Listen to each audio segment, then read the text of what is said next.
हफ्ता जो चैप्टर था उसके एंडिंग पे थे एंड जो हम पढ़ रहे थे main documents used in internal trade. Internal trade में कौन कौन से डॉक्यूमेंट्स होते हैं जो मेनली यूज होते हैं। तो पहला तो हमारा इनवॉइस था। ठीक है, इनवॉइस क्या होता है? बेसिकली ये बिल होता है जो बायर सेलर होता है वो बायर को देता है और उसमें ये लिखा होता है कि वो बायर ने कितनी क्वांटिटी खरीदी है, उसका प्राइस कितना था, किस डेट को खरीदी है, क्रेडिट पे है या फिर कैश सेल्स है, सब कुछ में लिखा होता है। उसके बाद आया हमारा प्रोफोर्मा इनवॉइस। प्रोफोर्मा इनवॉइस क्या होता है? ये भी बेसिकली हमारा सेम होता है, बट ये क्या होता है, इसमें क्रेडिट नोट के लिए दिया जाता है।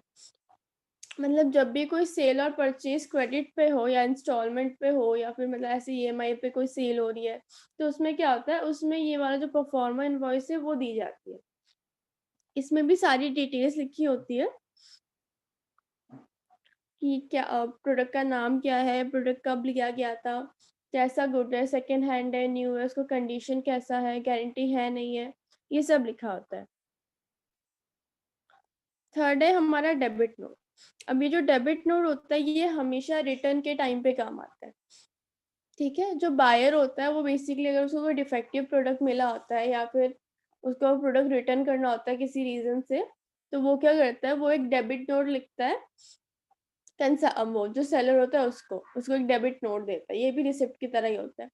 तो इसमें बेसिकली सब कुछ लिखा होता है कि उसने जो प्रोडक्ट था वो कब खरीदा था, कितने डेट को खरीदा था, प्रोडक्ट का नाम क्या है, कितनी क्वांटिटी खरीदा था, रीजन क्या है रिटर्न करने का, ये सब लिख के वो भेज देता है, और कब उसने पेमेंट की थी ये भी लिख देता है।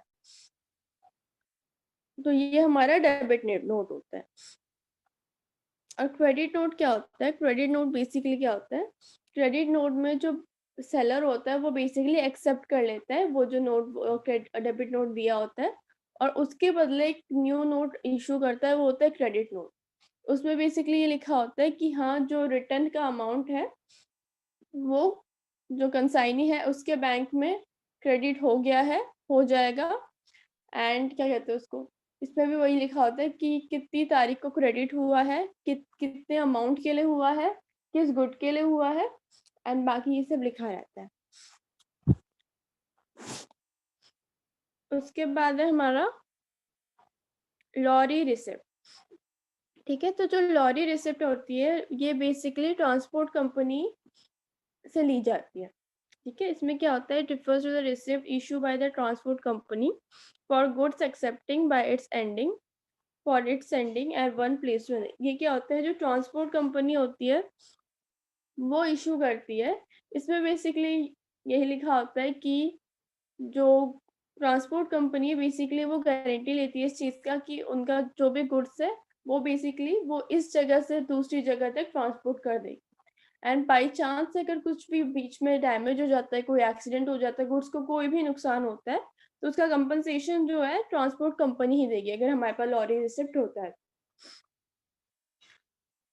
उसके बाद आया हमारा रेलवे रिसिप्ट। ठीक है, रेलवे रिसिप्ट क्या होता है, ये जो होता है ये भी हमारे लॉरी रिसिप्ट की तरह ही होता है, पर लॉरी रिसिप्ट में हमारा होता है ट्रांसपोर्ट कंपनी जो होती है वो बेसिकली हमारा प्रोवाइड कराती है ये चीज। और रेलवे रिसिप्ट में क्या होता है, जो रेलवे होता है ये हमारा इंडिपेंडेंट होता है, ये किसी पे डिपेंडेंट नहीं होता है, किसी के साथ नहीं चलता। ठीक है, इनका मोनोपोली होता है। तो फिर इस ये जो रेलवे होता है, जब रेलवे से गुड्स को जाना होता है from one station to another station, तब जो होता है हमारी गुड्स की जो हमारे पर रिसिप्ट आती है वो हमारा रेलवे रिसिप्ट होता है। ये रेलवे डिपार्टमेंट एक्सेप्ट कर लेता है गुड्स को, और ये लोग भी बेसिकली गारंटी प्रोवाइड करते हैं कि इस स्टेशन से दूसरे जिस भी स्टेशन के लिए होता है उस स्टेशन तक जो भी गुड्स है वो पहुंच जाएंगे। एंड बाई चांस अगर रास्ते में इनका भी कोई डैमेज हो जाता है, कुछ भी हो जाता है, तो उस केस में क्या होता है, जो रेलवे डिपार्टमेंट होता है वो कंपनसेट करती है।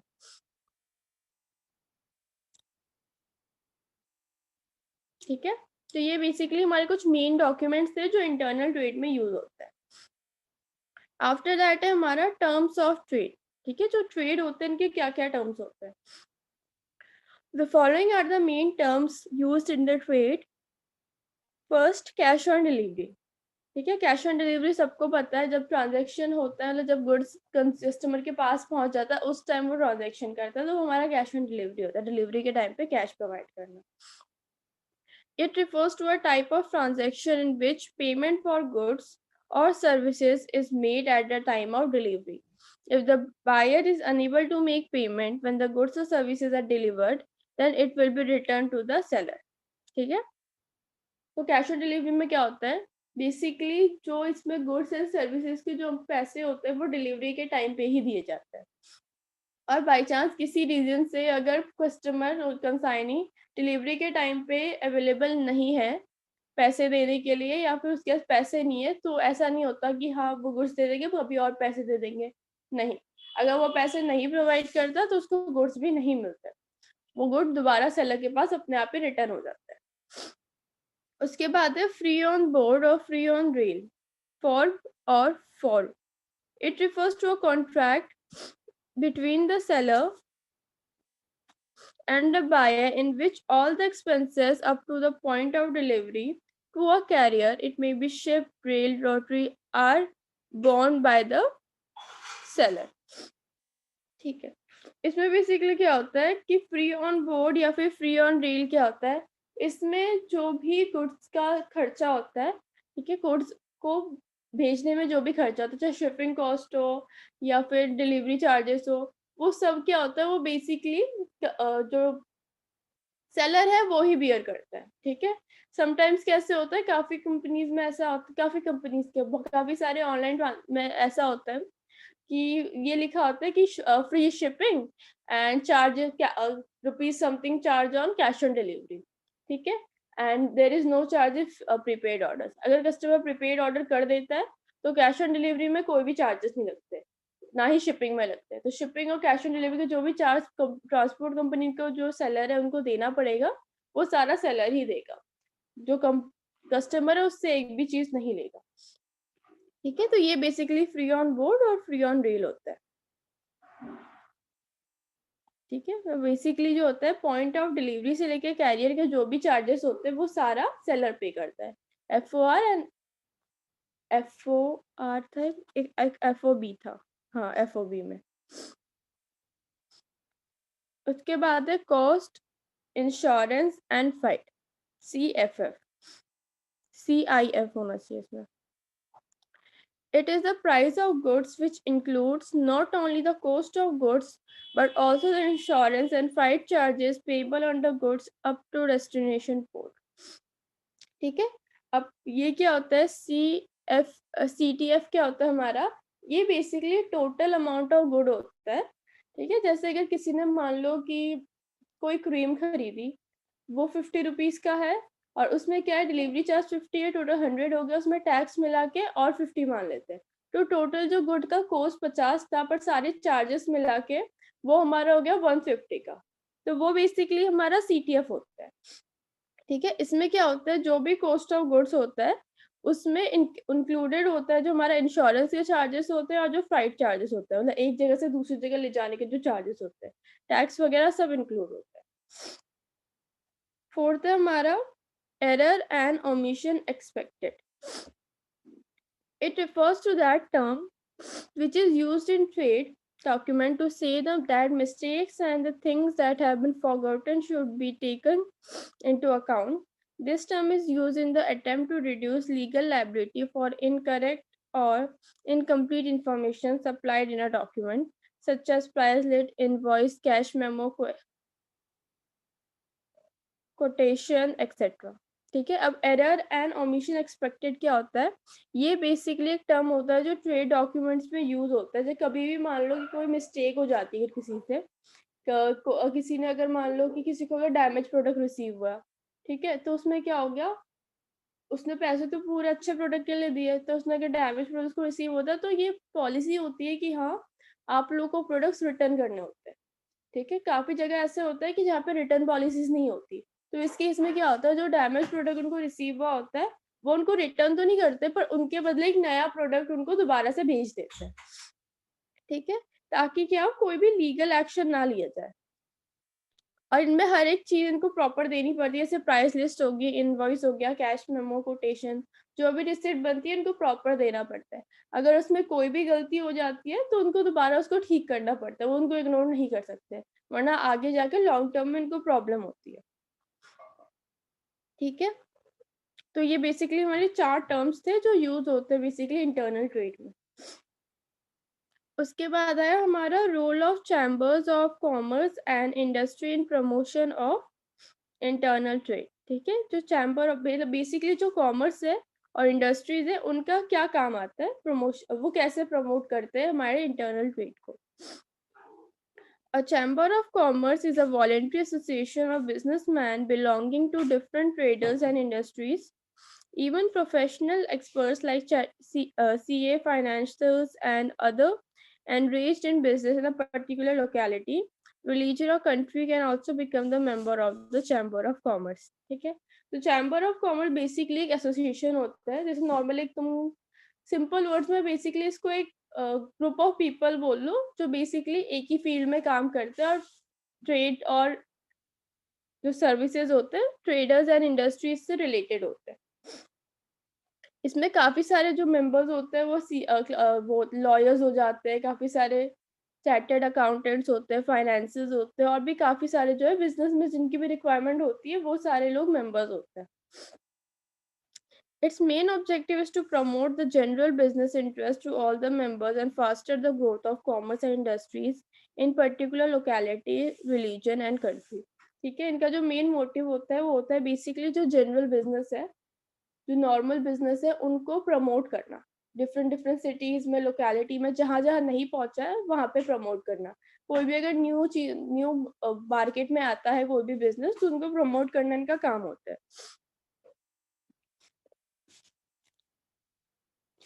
Following are the main function of Chamber of Commerce and Industry.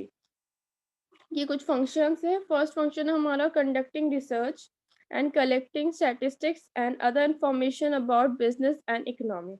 ठीक है, सबसे पहला फंक्शन तो है इनका काम ये होता है कि पहले ये बेसिकली सब चीज का रिसर्च करें कि बिजनेस कब से है, कितना टाइम हो गया उसको, अच्छा है नहीं है, ठीक है,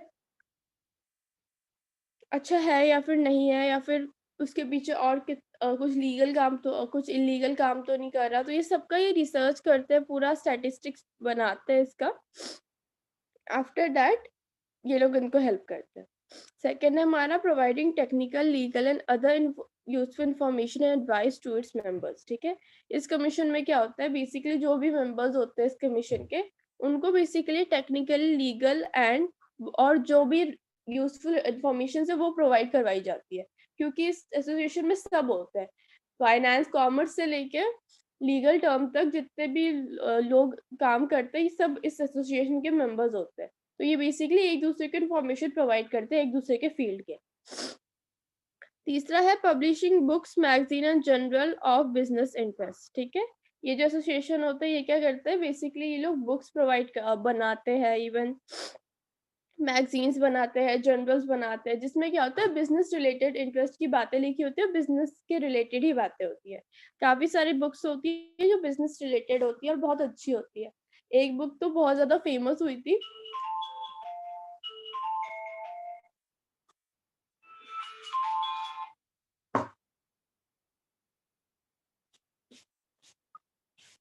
नीनो, देखिए एक बुक तो बहुत फेमस हुई थी, उसका नाम था रिच डैड पुअर डैड, कोई बुक है, मैंने भी नहीं पढ़ी, अब तो मेरे पास पीडीएफ रखा हुआ है, बट वो कहते हैं कि बिजनेस के फील्ड में वो जो बुक है वो काफी ज्यादा अच्छा है, काफी ज्यादा पॉपुलर है। उसी के बाद हमारा है फोर्थ है हमारा making arrangement for education and training of members, some chambers even conduct commercial examination and award diplomas. ठीक है, तो काफी बार ये लोग एजुकेशन एंड ट्रेनिंग भी प्रोवाइड करते हैं न्यू न्यू मेंबर्स को, एंड यहाँ पे अवार्ड सेरेमनी भी हो जाती है, कमर्शियल एग्जामिनेशन भी हो जाते हैं। फिफ्थ हमारा arranging industrial exhibition, trade fair etcetera in order to promote trade. ठीक है, ये सब अरेंज करते हैं। सिक्स्थ है हमारा advising the government in matters concerning industry and economic development the religion. ये गवर्नमेंट को भी बेसिकली इंफॉर्मेशन देती है, एडवाइस करती है, अपना पॉइंट ऑफ व्यू रखती है कि क्या क्या डेवलपमेंट होने चाहिए इस एरिया में। Issue certificate of origin to exporters, ठीक है। इनके एक और मेन काम होता है कि जो एक्सपोर्टर्स होता है उनको सर्टिफिकेट ऑफ ओरिजिन प्रोवाइड करते हैं, ठीक है। सर्टिफिकेट ऑफ ओरिजिन में हमारा क्या होता है, हमारा बेसिकली लिखा होता है कि ये जो गुड है वो मेन उसका ओरिजिन हुआ कहाँ से था, वहां पे ये सर्टिफिकेट बन जाता है। अगर तुम गूगल पे भी इसी का सर्च करोगे ना कि ओरिजिन ऑफ डेयरी मिल्क या ओरिजिन ऑफ जो भी कुछ गुड्स है, तो वो तुम्हें बेसिकली उसका जो ओरिजिन कंट्री है उसके उस वो दिखा देगा।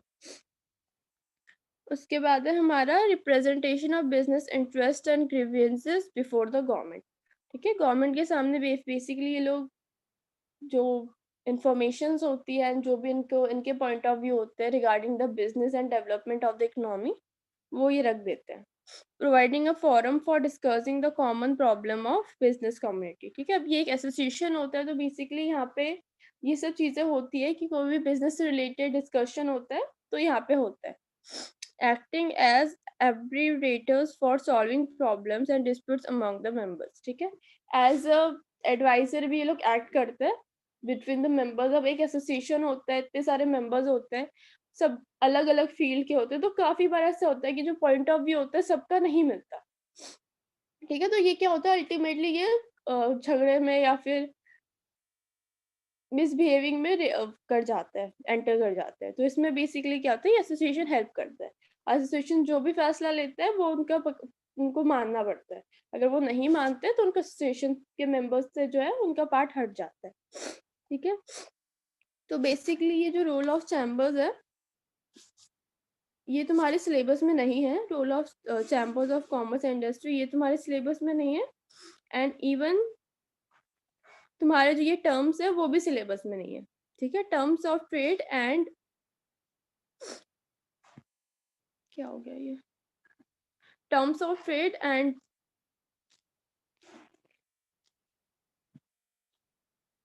मेरा फोन भी हैंग हो रहा है,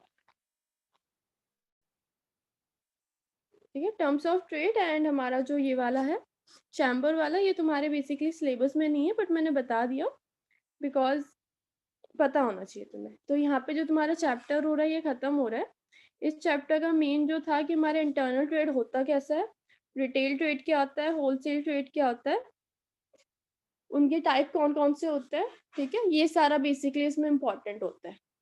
और जो हमने मेन डॉक्यूमेंट्स पढ़े हैं उसका भी तुम्हारा नॉर्मल उस केस में आ सकता है, तुम्हारे केस स्टडी में आ सकता है कि मान लो कि कोई कंपनी है, उसने उसके जो बायर है उसने उसको जो प्रोडक्ट है वो रिटर्न करना है, तो उसमें पूछ लेंगे तुमसे, तो जो बायर है वो कौन सा डॉक्यूमेंट इशू करेगा। तो ऐसे जो छोटे छोटे क्वेश्चन है या केस स्टडीज में बेसिकली तुम्हारा जो इंटरनल ट्रेड का है तुम्हारा वो मेन डॉक्यूमेंट्स आ सकते हैं। तो बेसिकली ज्यादा भी नहीं, आई थिंक 4-5 ही है, तो वो तुम्हारा हो जाएगा। एंड बाकी ये चैप्टर था, इसमें कोई डाउट है तो मुझसे पूछ लो, बट अब अभी टाइम तो है, फिर मैं न्यू चैप्टर स्टार्ट करा दूंगी।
इस पेज में कोई डाउट है? No ma'am. No ma'am. ठीक है, नेक्स्ट देख लो। 2-2 मिनट करके मैं सारी पेजेस दिखा देती हूँ, फिर अगर टाइम बचा फिर हम जो न्यू चैप्टर है उसको स्टार्ट कर लेंगे थोड़ा।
मैम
मैम एक बार पीछे करना, वो पेज थोड़ा सा बचा हुआ था।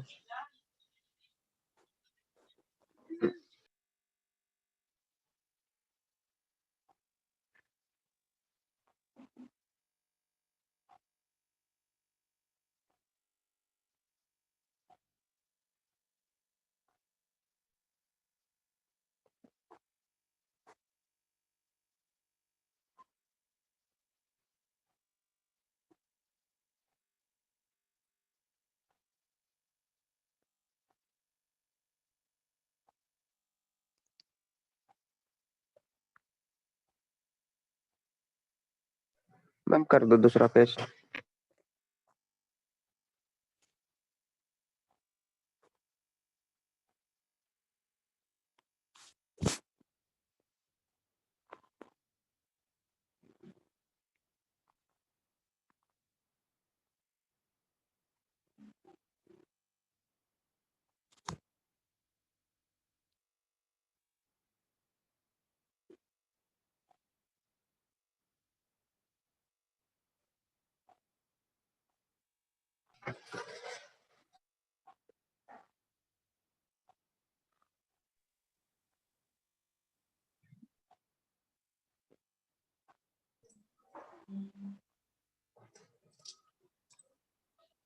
मैम जी 500 अभी ज्वाइन हुआ है क्लास ओवर होने के टाइम पे। क्या बोल नेटवर्क रहे हो? चले गया था, मैं कब से क्लास में ही हूँ, नेटवर्क चले गया था मेरा।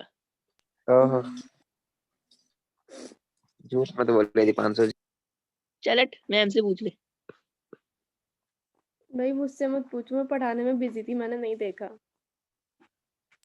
देख तेरे को बताता हूँ, देख एक जगह मैम ने ये भी पढ़ाया ना, क्या बोलते हैं, क्या कहते हैं वो वाला, क्या क्या बोला था वो, अभी पढ़ाई थी जो मैम, क्या कहते हैं उसमें पूरा अभी पढ़ाई नहीं रही थी मैम,